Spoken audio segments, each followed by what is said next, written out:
திருப்பத்தூர் மாவட்டம் ஜோலார்பேட்டை சட்டமன்ற தொகுதி அதிமுக வேட்பாளர் கே.சி. வீரமணி அதிமுக வெற்றி பெற்றால் வழங்குவதாக தெரிவித்த இலவச ஃப்ரிட்ஜ் கேஸ் சிலிண்டர்களை காட்சிப்படுத்தி பிரச்சாரம் மேற்கொண்டார்.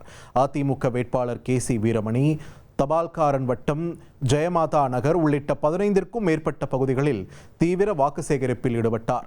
பிரச்சாரத்தின் போது பேசிய அவர், அதிமுக ஆட்சி அமைந்ததும் மகளிருக்கு 2000 ரூபாய் இலவச ஃப்ரிட்ஜ் மற்றும் ஆண்டுக்கு 3 கேஸ் சிலிண்டர்கள் உள்ளிட்ட அதிமுகவின் வாக்குறுதிகளை எடுத்துரைத்தார்.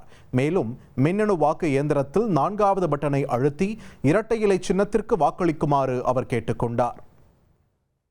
இன்னைக்கு சட்டம் ஒழுங்கு முக்கியமா இந்த ஆட்சியில ரொம்ப முக்கியமா யோசிக்க வேண்டியது. எதனா நல்லா இவங்க ஆட்சி பண்ணியிருந்தா கூட சரிப்பா ஏதோ நல்லா ஆட்சி பண்றாங்க அப்படின்னு நினைக்கலாம். இன்னைக்கு சுதந்திரத்துக்கு பிறகு இவ்வளவு பெரிய ஒரு அசிங்கம் எப்பவுமே நடந்தது இல்லை.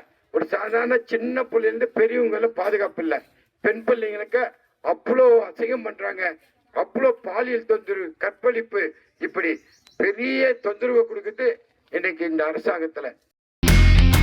இனி செல்லும் இடமெல்லாம் செய்தி. தந்தை டிவியின் வாட்ஸ்அப் சேனலை ஃபாலோ பண்ணினா செல்லருக்கும் இடமெல்லாம் செய்தி. இதோ QR கோட் இப்பவே ஸ்கேன் பண்ணுங்க, ஃபாலோ பண்ணுங்க.